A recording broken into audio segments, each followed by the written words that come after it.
Hello, we're rolling into another episode of the DRH show. As usual, I talk to interesting people within psychology, mental health, and well-being. Today, I'm joined by the founder of Health Optimization Summit, Tim Gray. Thanks for joining me. Thank you for having me. Let's start with you telling us your background, Tim, and your trajectory in life. Best place to start. 2003, I got into the online retail space just by accident, and it was actually started from eBay. So the psychology piece, I'll bring that in. Essentially, I was writing adverts and selling stuff on eBay, early days of eBay, 2000, 2003. And basically, I was adjusting the things that I was selling, the titles, and watching sales increase by the words that I was using on titles, and this will become relevant. And so I was split testing words before conversion rate optimization or A/B testing was even a thing online.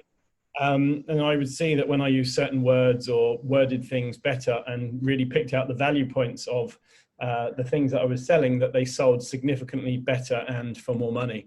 So that was the beginning of it, and that was my e-commerce background. And after growing and selling my retail business in the hair and beauty industry, I got to quite a few million a year as a size, and decided that I was done with the hair and beauty industry and wanted to get into the digital marketing side using psychology. So I'd learned a lot of psychology along the way. I'd read, several hundred books at least, and continued to do so pretty much from 2003 when it kind of got my attention. And so I started a digital marketing agency called Neuro Web Marketing, which was psychology-based conversion rate optimization, and not the dark arts in psychology or NLP. It's more understanding the true value of a product and communicating that clearly. So I built up an agency, which we got to around 32 people. Along the way, I got ill. And beforehand, I used to think being ill was for weak people, and it was all in the mind, which obviously part of it is linked to the mind. But really, when you have chronic health issues that could be from a Lyme infection or whatever, I realized that it was bigger than that. So I continued to work in digital marketing and running my agency. It was a very high stress job. My performance was getting less and less, but luckily I had a big enough team to support me, so I could have off days or take time off and lock myself in silence at home because I was just so ill. But I continued to grow the business, and until I heard about biohacking, the biohacking movement. It was about 5 or 6 years ago now. And I'd been self-experimenting, testing different supplements, doing different health protocols that the standard doctors just didn't recommend, and they couldn't fix me. And after, as I say, 5 years or so, I heard about biohacking and bulletproof coffee, and integrated it into my life somewhat as a systems thinking approach, and realized that it was actually very, very good for my health, my energy, my mental clarity, and my performance. And, performance shot up, and I became me again after being ill for 5 years, roughly. So really the journey was then, I went to LA to the Bulletproof conference that's run by Dave Asprey, who's the father of biohacking. He invented the space pretty much. And I realized that there's a huge community of biohackers and health optimizers and people in the mindset of growth. And it wasn't just a fitness conference where people want to look big and muscly, but their health suffers. It's more, a more integrated approach. So when I came back to London from LA, I decided to start a little meetup group called the Biohacker London Social. And bearing my psychology in mind, it's again, not from a manipulative perspective, which it can be looked at by some people, as as anyone in psychology will say. Some people say, psychology, and start worrying. Just because they see the world that way doesn't mean that someone with the skills of psychology sees other people that way. It's, we see in others that we have in ourselves. And so when someone calls me manipulative, I often question what they're actually like. The point is that I understood social dynamics. I understand the psychology aspect of it, and called it the Biohacker London social circle, building a like-minded community. And that was really from a genuine place to say, look, I want a community of strong biohackers, health optimizers in London. Let's build this out. So I've got amazing friends that are in the same mindset. And that grew and grew and grew until one day, my mother said to me, what's a biohacker? When I told her about the group, and I said, well, it's someone that optimizes their health. And she said, well, why don't you name that? So I relabeled it to Health Optimization and Biohacker London, and it doubled basically pretty much overnight and continues to grow very quickly. And many people said, why don't you do a summit? So I did. I built the Health Optimization Summit. The name says it all. Again, bearing psychology in mind, opposed to calling it, the longevity conference, which doesn't resonate with people so much, or biohacking conference, which, again, doesn't resonate with so many people. And thus the Health Optimization Summit was born, bringing the community, the psychology, the labeling, and, obviously all the awesome speakers along the way.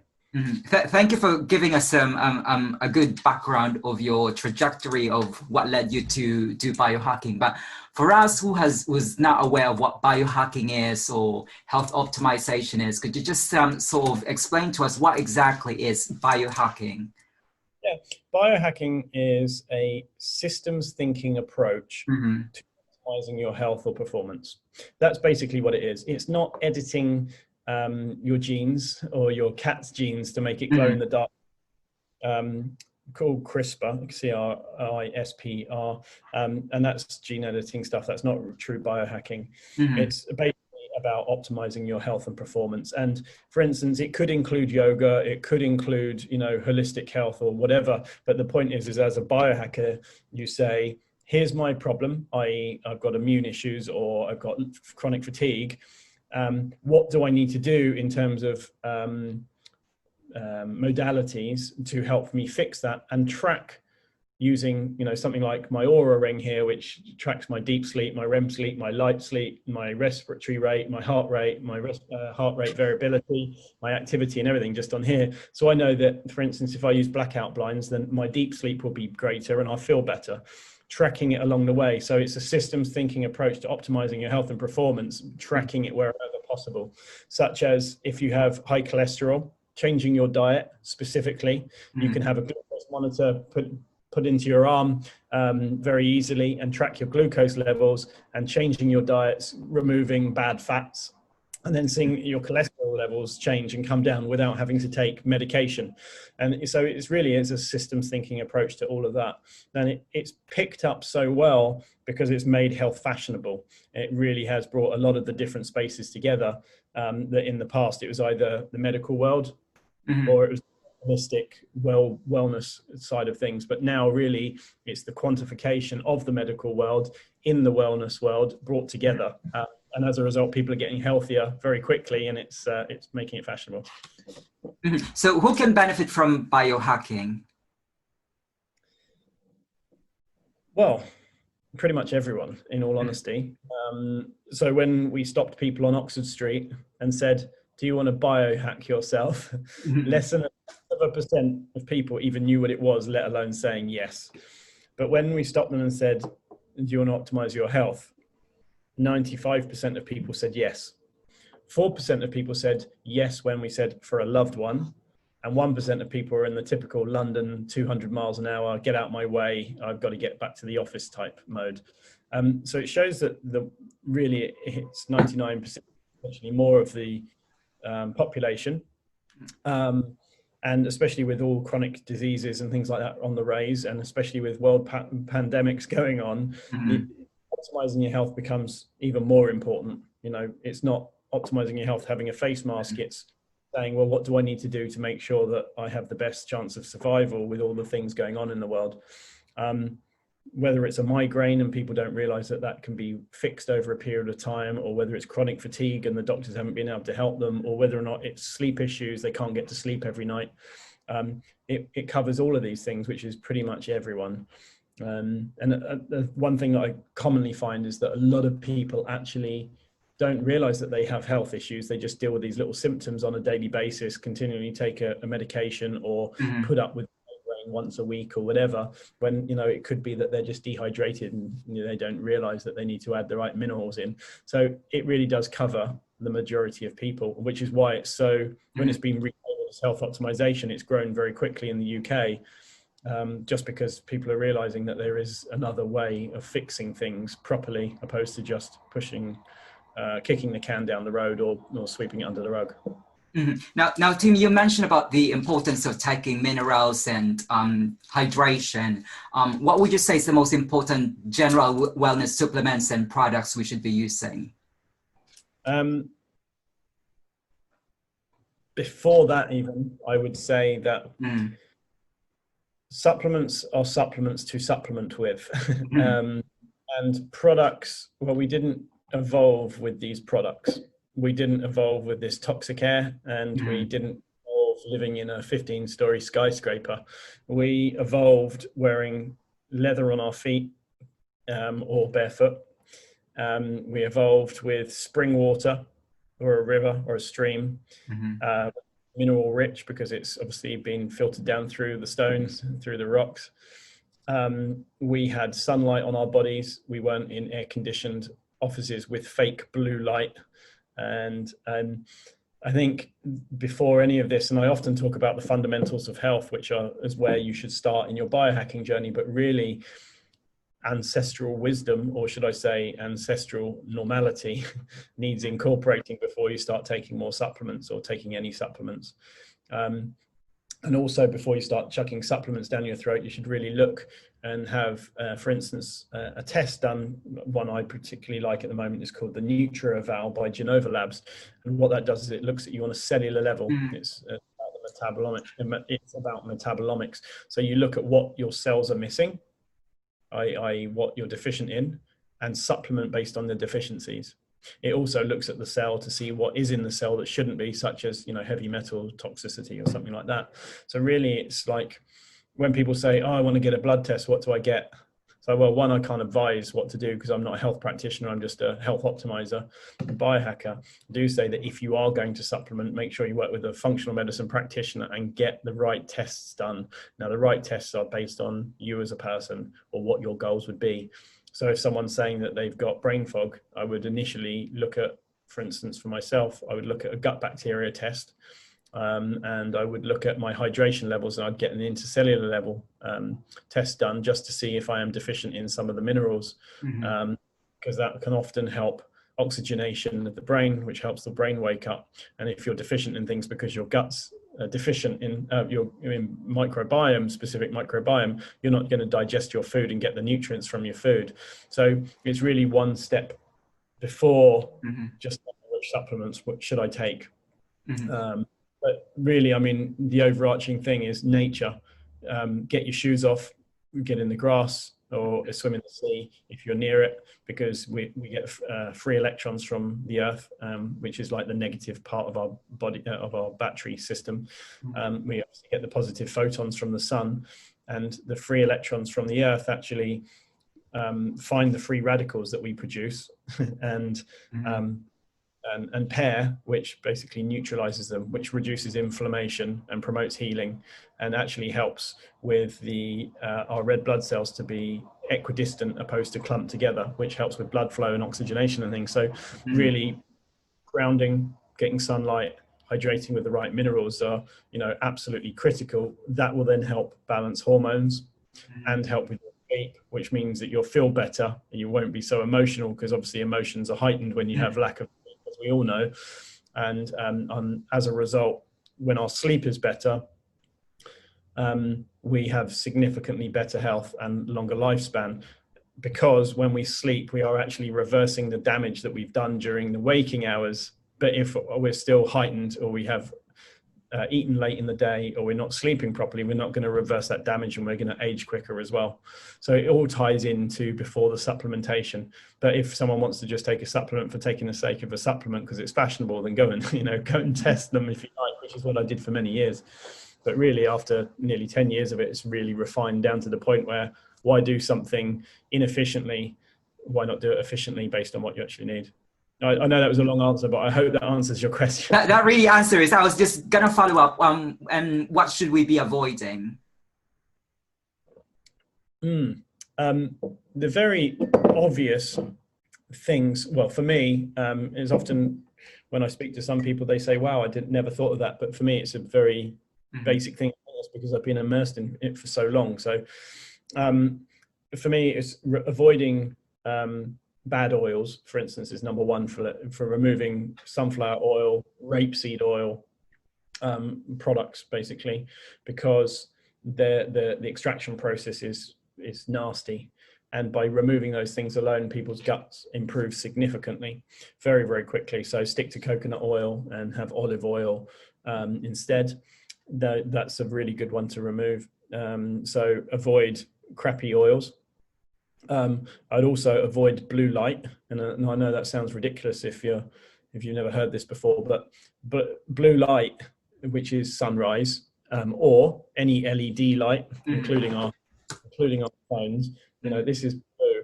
Our bodies cannot tell whether it's day or night when we're playing with a phone, and the blue light stops us producing melatonin.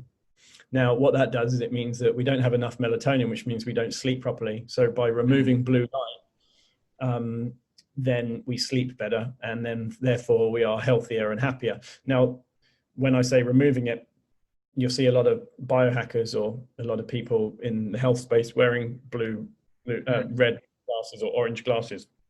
Now, they are to block the blue light. So you can play on your phone just before bed, but as you're blocking the blue light, you're still producing your melatonin.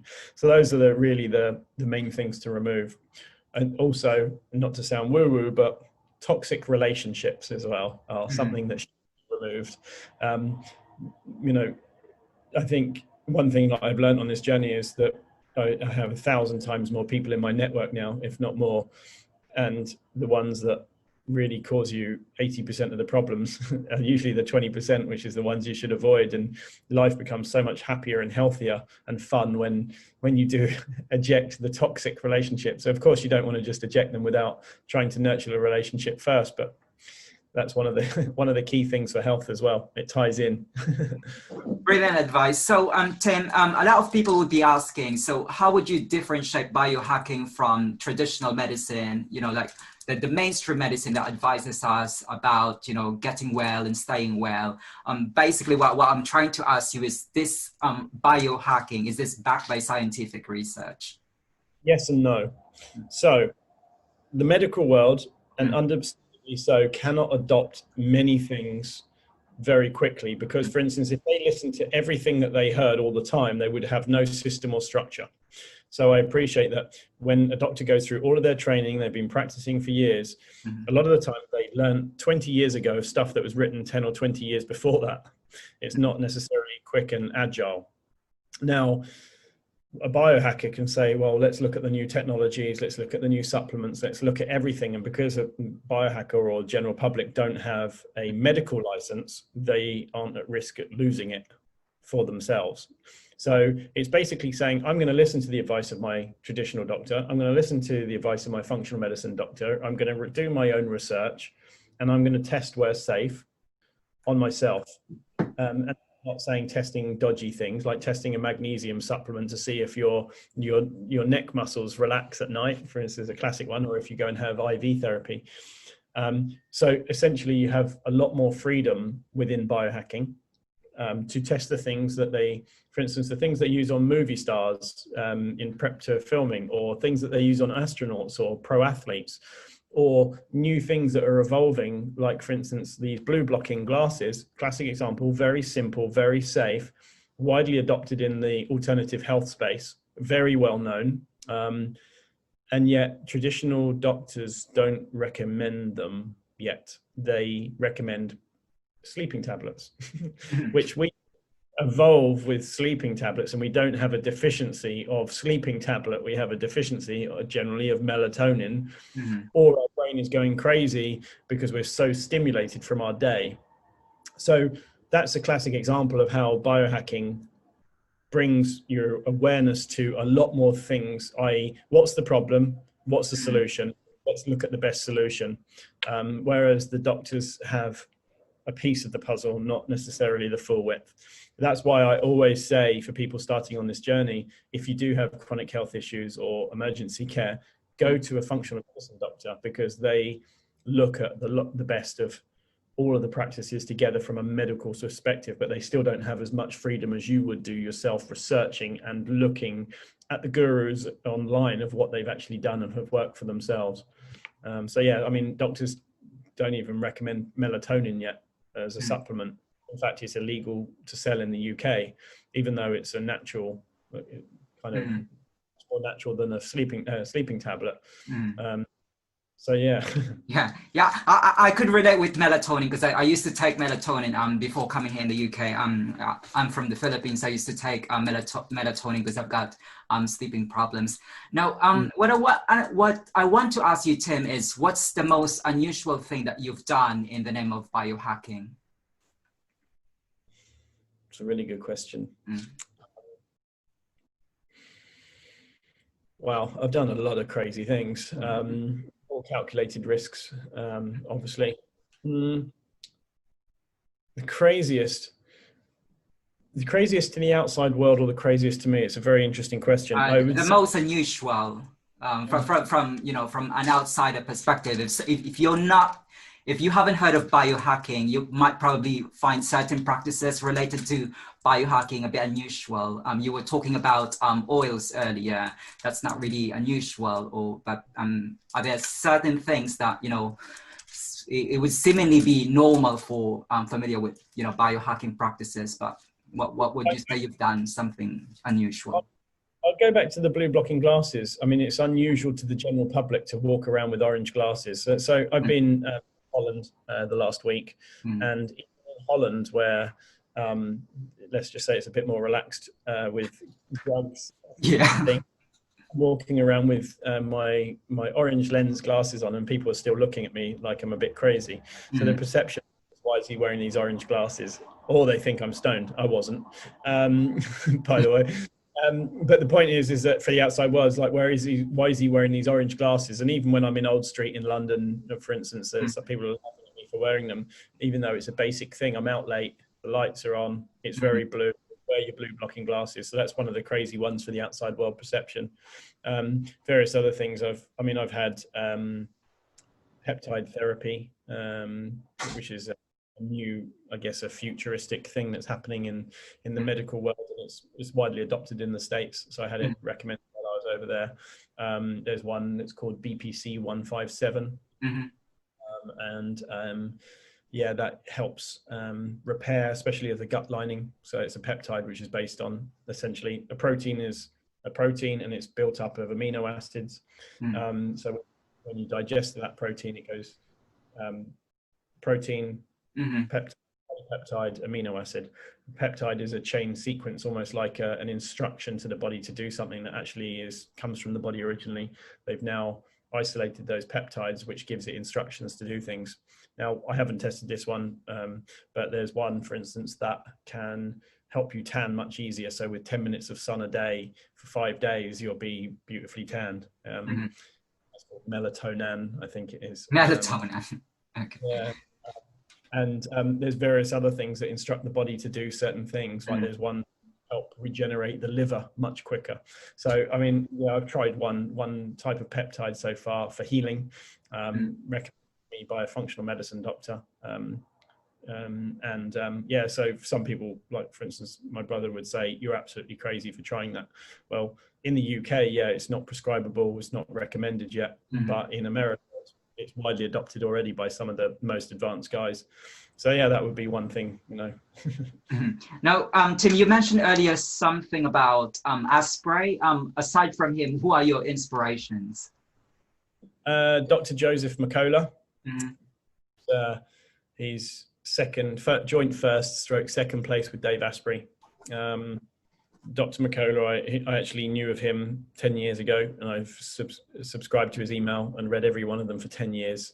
He talks about a lot of controversial things. He whistleblows quite a lot, but he is a genuine game changer. And by reading his content, early days, I learned to reverse my mum's osteopenia with vitamin D, vitamin K, and magnesium. Which reversed that, and my ex-girlfriend's mum's osteoporosis as well. So that's an example of some of the amazing stuff that you can learn on the internet, and that's all completely risk-free. So Joseph McCullough, Dave Asprey, of course. Also, another one of mine is Dr. Sachin Panda, and he's the man that wrote the Circadian Code book. And so it's all about timing of your supplements, timing of your exercise, timing of your food, and all the studies behind it. He's actually speaking at my summit in January in London, which I cannot wait for. It's going to be one of the amazing talks at the summit. So yeah. Okay. And what do you think is the next big thing in biohacking? You were telling us earlier some exciting trends. Other than those, is there anything that we should keep an eye for? Peptide therapy is definitely one of them. I think that's going to be very quickly. Dr. Dan Stickler, who is also a speaker at the summit, said on a video somewhere I remember hearing say that it's going to replace a lot of the pharmaceuticals out there in the coming years. Obviously, there'll be resistance from certain industries because it is such a such a good thing to use to fix things quite quickly without having to take chemicals. I also think green light therapy will be a thing coming up soon as well. Red light therapy is widely adopted by the biohacking and alternative health space for healing. But green light, I think, is going to be very, very good soon, and it's being tested for migraines and things like that. So yeah, that's one to watch as well. Well, when you mention resistance from other industries, I would presume you're referring to medical profession. Would you say that it's resistance, or it's out of sheer curiosity that it will soon be, a step for them to be, be more mainstream in the medical profession? Well, the pharmaceutical industry is an industry. And shareholders, and they have a responsibility to make it profitable for their shareholders. And there is a bind, it's a known thing. I think anything that is dangerous to that revenue can be cause resistance for obvious reasons. I mean, it's just so I think that anything that is a very, very good fix for a lot of things, I think might have some resistance initially. But look at the tobacco industry. I mean, there was to that. In fact, doctors used to recommend it until it became illegal for them to do so, and then advertising illegal for it to happen, and then warnings on the boxes. I mean, people are still silly enough to smoke, even though it shows pictures of dead lungs on it. The point is it's like it takes a long time to adopt these things sometimes because the financial implications to certain industries. So there's a lot of pushback. But things do change eventually, but it's just a matter of how long. Ultimately, we should all be focusing on the best health we can have, and as a collective globally. And I think things are shaping around to do so. And I don't have any issue with the pharmaceutical and the medical world in the slightest. It's saved me several times, and I think emergency care and pharmaceuticals have their place, 100%. I'm a strong advocate of that, which is why I've included the medical world in the Health Optimization Summit, where a lot of the health spaces eradicate any pharmaceutical, medical world things and push them to one side and don't include them. I've gone, no, let's work together, because I think with chronic health issues, the biohacking or health optimization space is very, very good. And for the emergency side of things, the pharmaceutical and medical world is amazing. Like, you cannot question it. The medical advancements are just mind-blowing. So I think incorporating those two things together is the strongest move, which is my mindset. Now, Tim, you already mentioned your two speakers for the Health Optimization Summit. Who else should we be expecting, and why should I come to the Health Optimization Summit? It's a really good question. So to answer the first part, we've got Mike Matthews, who is very well known bodybuilder from a health standpoint. So he's the author of Bigger, Leaner, Stronger, and he breaks down how the different types of protein should be used around training for maximum health and gains. So that's where I brought in part of the fitness world. We've also got who else have we've got? We've got Gerard Pollack, who's Dr. Gerard Pollack, who's famous for being the founder of a fourth phase of water, or EZ water, which is, I guess, more very scientific based, but it's fueled a lot of things within the biohacking space lately. We've got Dr. Dan Stickler speaking again this year, actually, because his talk was so requested so many times again. He is talking about peptide therapy and longevity. We have Patrick McGowan, who is known for the oxygen advantage, which is about not just about breath work, it's about how to make your body deal with carbon dioxide better and therefore increase your oxygenation, which helps with energy. And the book Oxygen Advantage, so he's an author of that. We've got Dr. Paul Saladino as well, who is famous for the book The Carnivore Code, and it's all about the meat, about healthy grass-fed meat and what it does to the body, and how plants affect the body as well. Now, it's not saying to be meat eating only, but it's a very, very good example of why meat, in my opinion, is good for us, and I love his work. So he's speaking about that as well. Now I'm going to do a panel with a plant-based versus the meat-based, just so it's a safe space to say, look, I value your opinion, you value my opinion, let's discuss and let's find that safe space in between, opposed to a challenge and pushing and you're plant-based, you're meat-based, you're evil, you're sick, as opposed to that. So it's a really, really appreciate everyone's opinions and because everyone's individual. What might be right for me might be wrong for you, etc. So why people should come along is we bring in the best of the health, fitness, medical, wellness, nutrition, biohacking, paleo, keto, all of these spaces into one conference with the sole goal of optimizing health. All the newest trends, all the best practices, from our ancestral health all the way through to the newest technologies, with talks from only the biggest speakers, the biggest names, the biggest books around the world in London, which hadn't happened before last year, actually. And we had 1,200 people in year one, and which usually year ones are very small and they don't have massive success. But my thought was, if I bring the best speakers and bring the best brands, and every single speaker has been vetted by me. I even helped reword every single talk title so that people understood the value within each one, to bring a crowd to each one. Every single brand that is in the building has been tested or implemented into my life by me. And it's not just about financial side of things. It really is about a curated experience. And then I knew that if we targeted those audiences and say, look, we know that you're in the health or fitness spaces and your goal is health, why don't you come along and meet these speakers? And it went down amazingly for last year. It's blown up like crazy in terms of, for me in the last year, I'm speaking at some of the biggest events around the world on it, and actually taking on investment to help grow it better, actually from Dave Asprey himself. So he's just partnered with me on it, which is great. And a few very, very cool things coming. So yeah, we're building out several countries as well.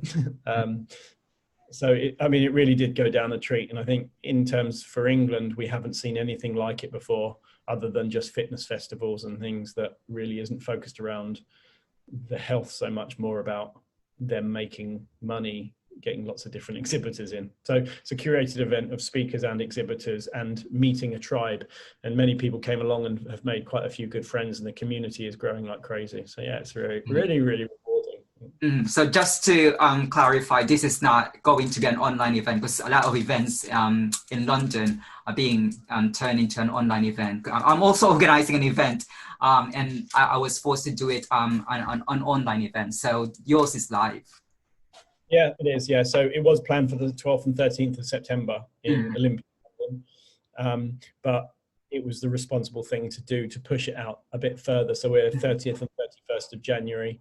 And for me, I was okay with it personally, but I think for my American colleagues, for coming over from America, and for brands as well, I respect other people's boundaries with this. So it just actually was so warmly welcomed. Everyone was happy. All of the attendees that we emailed, all of the speakers, all of the exhibitors, they're very happy with the change. So my forte isn't digital events. It's a real world experience. I don't know if like immersive experiences quite expensive, so we just delayed it by a little bit. And as a result, we've got an extra 4 or 5 months to really make it an even better experience. So I'm actually very happy with the date change as a result. You've got more time to prepare. Now, finally, Tim, how do you relax? What's your distressing outlet? Every morning, 30 minutes of reading. Mm-hmm. Whatever is going on, however busy life is, I read and fill my mind with that. Also, I have now built my life, so I have a team around the world and I can be wherever, anytime. So currently at the moment, I'm in Rotterdam. I've just got off of the train from Amsterdam, and I was in Stuttgart before that and Munich before that, during a lockdown almost in the UK, but not in Europe. And it, you know, for me, it's traveling, but when I get my head down and work, I get my head down, nothing else gets in the way.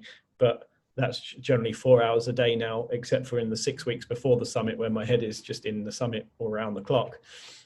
So yeah, my life is balanced, very well balanced. And I think from the psychological aspect, and I'm very fortunate to have been on my journey for that, because I can identify myself when I know I'm stressed that most people wouldn't necessarily be able to identify. So I know when just to switch off, and make sure that my day is optimized accordingly. But also, my goal has always been about my mental clarity, when I got, because if my mind is clear, then I can figure out how to fix my health issues. So it's always been about mind, energy, and immune.